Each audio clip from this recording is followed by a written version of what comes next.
नमस्कार साथियों, स्वागत है आपका अंतर्राष्ट्रीय अर्थशास्त्र की इस कक्षा में। हम चर्चा कर रहे थे व्यापार की विनिमय शर्तों की। तो आज हम उसमें देख रहे हैं व्यापार की शर्तों और प्रस्ताव वक्रों का निर्धारण कैसे होता है। पारस्परिक मांग के सिद्धांत को एजवर्थ और मार्शल द्वारा विकसित प्रस्ताव वक्रों की अवधारणा की मदद से रेखांकन द्वारा समझाया जा सकता है। तो जो पारस्परिक मांग का सिद्धांत है उसको अपन किससे समझेंगे? ऑफर वक्र या प्रस्ताव वक्र के द्वारा, जिसको डेवलप किया था किसने? एजवर्थ और मार्शल ने। किसी देश का प्रस्ताव वक्र उसके द्वारा उत्पादित वस्तु की उन मात्राओं को दर्शाता है जो वह विभिन्न कीमतों पर किसी अन्य देश द्वारा उत्पादित वस्तु की एक दी हुई मात्रा के लिए प्रदान करने के लिए तैयार रहता है। यानी कि जो ऑफर कर्व है वो किसी देश द्वारा उत्पादित और निर्यात की जाने वाली वस्तु की उन विभिन्न मात्राओं को प्रदर्शित करता है जो वो अलग अलग कीमतों पर आयात जिस दूसरे देश द्वारा उत्पादित वस्तु जिसका वो आयात करता है उसकी दी हुई मात्रा के लिए देने को तैयार होता है। यह समझने के लिए कि किस प्रकार से प्रस्ताव वक्र उत्पन्न किया जाता है और उसकी सहायता से व्यापार की शर्तें कैसे निर्धारित होती हैं, इससे पहले हम ये देखेंगे कि किसी देश द्वारा उत्पादित और उपभोग की जाने वाली वस्तुओं का संतुलन बिंदु कैसे ज्ञात किया जाता है। यानी कि किसी देश का उत्पादन संतुलन और उपभोग संतुलन कैसे ज्ञात किया जाता है, तो वो देखते हैं अब।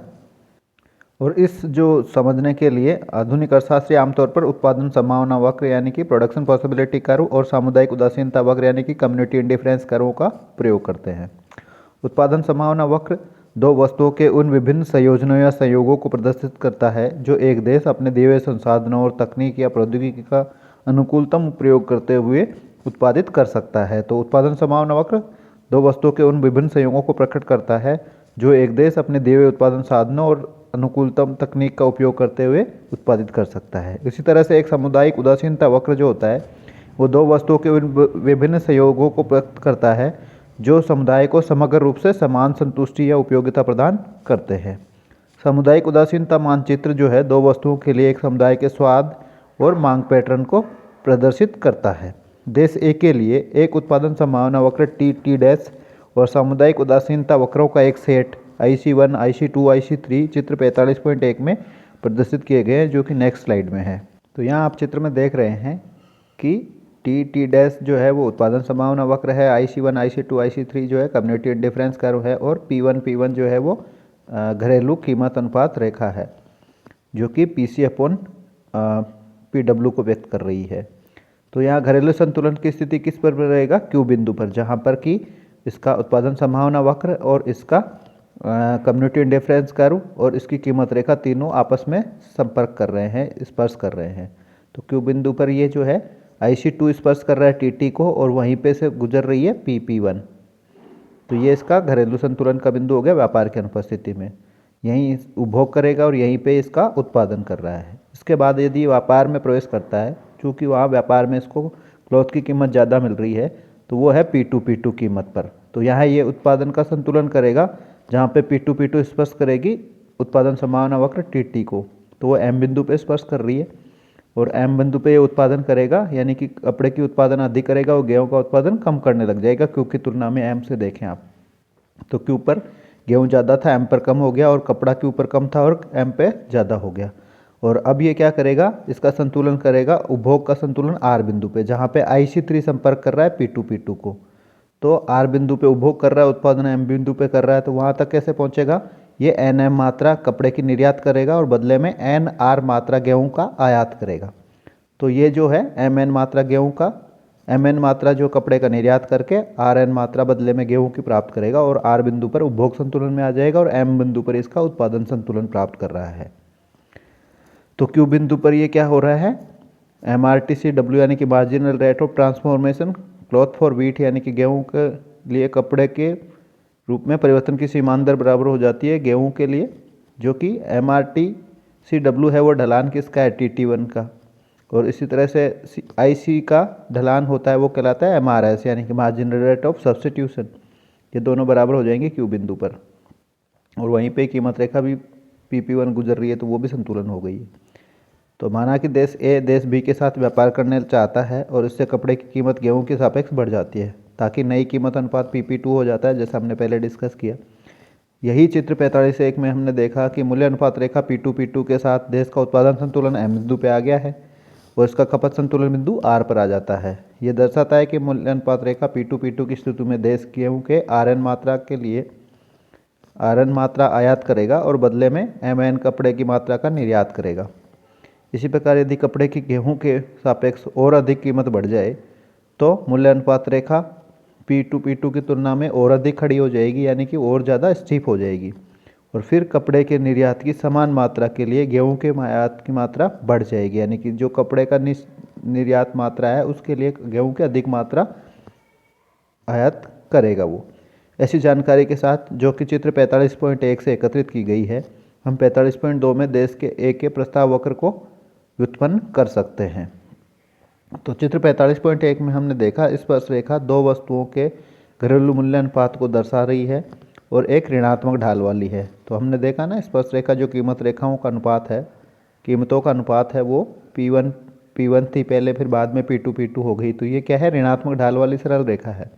तो ऊपर कर्व के विश्लेषण में मूल्य रेखा को मूल बिंदु से एक धनात्मक ढलान के साथ खींचा जाता है। ढलान उतना ही रखा जाएगा, बस उसका ढाल पॉजिटिव कर दिया जाएगा।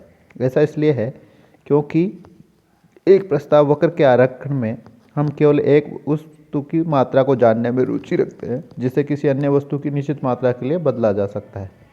यानी कि कितनी मात्रा के बदले, आयात की कितनी मात्रा के बदले निर्यात की कितनी मात्रा देना चाहता है कोई देश, उसके ऊपर हमारा इंटरेस्ट होता है। दूसरे शब्दों में व्यापार की शर्तों के विश्लेषण में जिसमें हम वास्तव में यह रुचि रखते हैं कि वह वक्र का निरपेक्ष ढलान है, अर्थात मूल्यों का अनुपात है। तो 45.2 में धनात्मक ढलान की मूल्य रेखा OP1 मूल बिंदु से, जो निरपेक्ष शब्दों में 45.1 के PP1 ढलान के समान ढलान वाली तैयार की गई है। इसी तरह से चित्र 45.2 में कीमत अनुपात रेखा OP1 पर व्यापार नहीं होगा, कोई व्यापार नहीं होगा, क्योंकि वो घरेलू कीमत अनुपात रेखा है। उस रेखा पर कोई अंतर्राष्ट्रीय व्यापार में देश प्रवेश नहीं करेगा। जब कपड़े की कीमत बढ़ जाती है और मूल्य अनुपात रेखा OP2 तक पहुंच जाती है, तो उस स्थिति में OP2 तक पहुंच गई और वहां हम देश ए जो है गेहूं की RN मात्रा का निर्यात करेगा, गेहूं की RN मात्रा आयात करेगा और बदले में कपड़े की ON1 मात्रा का निर्यात करेगा। ध्यान दें कि एक देश के लिए दिए गए मूल्य अनुपात पर एक वस्तु की कितनी मात्रा दूसरे देश से आयात के लिए पेशकश करेगा, यह उत्पादन संभावना वक्र और सामुदायिक उदासीनता वक्र के द्वारा निर्धारित होता है। जैसा कि चित्र हमने 45.1 में देखा था कि कितनी मात्रा देना चाहेगा, कितनी मात्रा आयात के बदले। तो ये हम जो RN और ON1 मात्रा डिसाइड हो रही है वो उत्पादन संभावना वक्र और सामुदायिक उदासीनता वक्रों के द्वारा निर्धारित हो रही है अलग अलग कीमतों के ऊपर। तो यहाँ आप देख सकते हैं कि ON1 मात्रा कपड़े के लिए वो RN1 मात्रा देगा, गेहूं की लेगा। इसी तरह से ON2 कपड़े की मात्रा देने के लिए वो SN मात्रा गेहूं की मांगेगा। इसी तरीके से ON3 मात्रा लेना चाहता है, कपड़े की निर्यात करेगा, तो वो TN3 मात्रा गेहूं की मांगेगा बदले में। इसी तरह से ON4 मात्रा निर्यात करना चाहे वो क्लॉथ की, तो उसके बदले में उसको UN4 मात्रा गेहूं की चाहिए। तो ये जो RSTU है वो उनको मिलाते हुए एक रेखा खींची जाए तो वो है OA कर्व बनेगा। और ये OA कर्व क्या है, देश ए का प्रस्ताव वक्र या ऑफर कर्व बनता है। तो ये कैसे बनता है, जो आपकी निर्यात वस्तु है उधर की तरफ कॉन्वेक्स होता है। तो एक्स अक्ष पे इसकी क्लॉथ मापी गई है और देश ए जो है क्लॉथ का निर्यात करता है। तो इसलिए ये जो वक्र बनेगा, इसका ऑफर वक्र, वो किसकी तरफ उन्नततर होगा, एक्स वक्र की तरफ जिस पर उसकी निर्यात वस्तु मापी गई है, और आयात वस्तु की तरफ ये कॉन्केव हो गया, यानी कि अवतल होगा। अब मान ली कि कपड़े की कीमत गेहूं की अपेक्षाकृत अधिक बढ़ जाती है, जिससे कि मूल्य जो अनुपात रेखा है वो OP3 की स्थिति में बदल जाएगी। तो ये देखा जा सकता है कि मूल्य रेखा OP3 के साथ देश ए गेहूं की SN2 के लिए कपड़े की ON2 मात्रा के निर्यात करने को तैयार होता है। इसी तरह यदि 45.2 देश के निर्यात और आयात को चित्रित करता है, जबकि गेहूं के संदर्भ में कपड़े की कीमत लगातार बढ़ती जाती है और फलस्वरूप मूल्य रेखा जो है OP4 और OP5 के रूप में ऊपर चढ़ती जाती है और संतुलन बिंदु T और U द्वारा गेहूं के आयात के लिए कपड़े की निर्यात के नए प्रस्ताव बताए जाते हैं, निर्धारित किए जाते हैं। यदि R, S, T और U जैसे जो संतुलन बिंदु है कि कितनी गेहूं की कितनी मात्रा के बदले में वो कितना कपड़ा देने को तैयार है, उन बिंदुओं को अगर मिला दिया जाए तो देश ए के लिए गेहूं के लिए कपड़े की पेशकश का प्रतिनिधित्व करते हैं। तो इनको आपस में मिलाने पर देश ए का ऑफर वक्र या प्रस्ताव वक्र तैयार हो जाता है। यहाँ ये ध्यान रखना जरूरी है कि प्रस्ताव वक्र को अंतर्राष्ट्रीय व्यापार में आपूर्ति वक्र के रूप में भी जाना जाता है, क्योंकि यह कपड़े की मात्रा बताता है जो देश ए विभिन्न मूल्य अनुपातों पर गेहूं के निश्चित आयात की मात्रा के लिए देने को तैयार होता है। यानी कि देश ए जो है वो कपड़े की कितनी मात्रा गेहूं की विभिन्न मात्राओं के बदले में देने को तैयार होगा, तो इसको आपूर्ति वक्र के रूप में भी जाना जाता है अंतर्राष्ट्रीय व्यापार में। एक और महत्वपूर्ण बात यह है कि प्रस्ताव वक्र मूल्य रेखा ओपी से नीचे नहीं जा सकता है, क्योंकि जो कि घरेलू कीमत अनुपात रेखा है।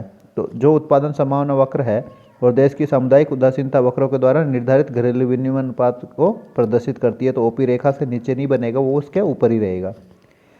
ऐसा इसलिए है क्योंकि जैसा कि ऊपर बात की गई है कि कोई भी देश आयातित उत्पाद की उस मात्रा के लिए अपने उत्पाद को निर्यात करने के लिए तैयार नहीं होगा जो कि वो घरेलू तौर पर पैदा करने में सक्षम होता है। यानी कि जो उसका डोमेस्टिक दोनों वस्तुओं का घरेलू विनिमय अनुपात है उससे कम अनुपात पर वो विदेशी व्यापार में अपनी वस्तु का निर्यात नहीं करना चाहेगा। इसी तरह हम देश बी के प्रस्ताव वक्र को भी प्राप्त कर सकते हैं।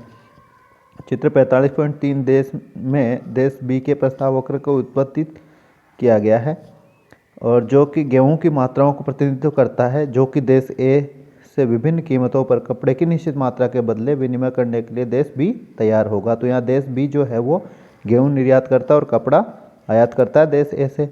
तो गेहूं की अलग अलग मात्राएं जो वह कपड़े की निश्चित मात्राओं के बदले देने के लिए तैयार होगा, उनको बताते हुए ये वक्र खींचा गया है। तो ये जो P7 है, OP7, ये इसकी घरेलू विनिमय अनुपात रेखा है, इसके नीचे की तरफ ही होगा। और OP5, OP6, OP4, OP3, OP2, OP1, तो जैसे जैसे OP5, 4, 3, 2, 1 की तरफ जाएंगे तो इसके लिए कीमत अनुपात रेखा बढ़ती हुई रहेगी। ध्यान दें कि जब तक देश भी थोड़ी मात्रा में कपड़े का आयात कर रहा है तब तक वह कपड़े के लिए अपेक्षाकृत अधिक गेहूं देने को तैयार हो जाएगा। तो कम कपड़े की मात्रा के लिए गेहूं जब मात्रा बढ़ाता है कपड़े की धीरे धीरे, तो गेहूं भी अधिक देने को तैयार होता है। लेकिन आयातित कपड़े की मात्रा बहुत बढ़ जाएगी तो वह कपड़े की आयातित मात्रा के लिए अपेक्षाकृत कम गेहूँ देने के लिए तैयार होगा। यानी कि वो उसके द्वारा जो गेहूँ की मात्रा ऑफर की जाएगी वो धीरे धीरे कम हो जाएगी। तो ये वापस गेहूं का जो इसका जो ऑफर कर्व है वो कैसे बन रहा है, इसका निर्यात वक्र है। देश बी का गेहूं का निर्यात करता है तो देश ओ वाई के ऊपर गेहूं मापा गया है, तो उसके तरफ इसका वक्र जो है वह उन्नतोदर होगा, उत्तल होगा, और जो आयातित वस्तु क्लॉथ है उसकी तरफ इसका वक्र अवतल होगा। चित्र 45.3 में OY एक्स पर गेहूं का प्रतिनिधित्व किया करता है, गेहूं प्रदर्शित करता है। तो देश बी के उदासीनता वक्र के लिए मूल बिंदु उत्तर पश्चिम कॉर्नर से मूल्य लाइनें खींची जाएंगी। तो इसमें क्या होगा, OP7, OP6, OP5, OP4 आदि कपड़े के लिए गेहूं के क्रमिक रूप से उच्च मूल्य अनुपात को व्यक्त करते हैं। यानी कि जो ये रेखाएं हैं OP7, OP6, OP5, OP4, तो ये किस में व्यक्त की हुई है, PC/PW है। तो जब इसको उल्टा करेंगे तो जो छोटा मूल्य होगा वो अधिक मूल्य को व्यक्त करेगा। यानी कि देश बी के लिए PW/PC निकालना है अपने को, तो वो उसका उल्टा हो जाएगा। तो जो सबसे छोटा मूल्य है PC/PW का, वो PW/PC में सबसे बड़ा हो जाएगा। तो मूल्य रेखा OP7 व्यापार के अनुपस्थिति में देश बी में घरेलू मूल्य अनुपात की रेखा है, और बिंदु C/D/E/F/G आदि जो कि देश बी के सामुदायिक उदासीनता वक्रों और विभिन्न मूल्य अनुपात रेखाओं के बीच स्पष्ट बिंदुओं या संतुलन से प्राप्त किए गए हैं। ये विभिन्न मूल्यों पर देश ए के कपड़े के लिए देश बी द्वारा गेहूं के संतुलन प्रस्तावों को व्यक्त करती है। C/D/E/F/G को एक साथ जोड़ करके हम देश बी का प्रस्ताव वक्र या ऑफर वक्र ज्ञात कर सकते हैं, जो कि अपने उत्पाद गेहूं के संदर्भ में देश ए के कपड़े की मांग को व्यक्त करता है। यह चित्र 45.2 और 45.3 से देखा जा सकता है कि दोनों देशों के प्रस्ताव वक्र OA और OB एक ही मूल बिंदु O यानी कि दक्षिण पश्चिमी कोने को आधार मानकर खींचे गए हैं। ये प्रस्ताव वक्र अपने स्वयं के उत्पाद के संदर्भ में एक दूसरे के उत्पाद के लिए दोनों देशों की पारस्परिक मांग को व्यक्त करते हैं, प्रकट करते हैं। दोनों देशों के प्रस्ताव वक्र OA और OB को चित्र 45.4 में एक साथ लाया गया है। दोनों देशों के प्रस्ताव वक्रों का प्रतिच्छेदन व्यापार के संतुलन शर्तों को निर्धारित करता है। जैसा कि यह चित्र 45.4 में देखा जा सकता है कि दोनों देशों के प्रस्ताव वक्रों का प्रतिच्छेदन बिंदु T पर है। इनकी चर्चा करेंगे अगले वीडियो में। धन्यवाद।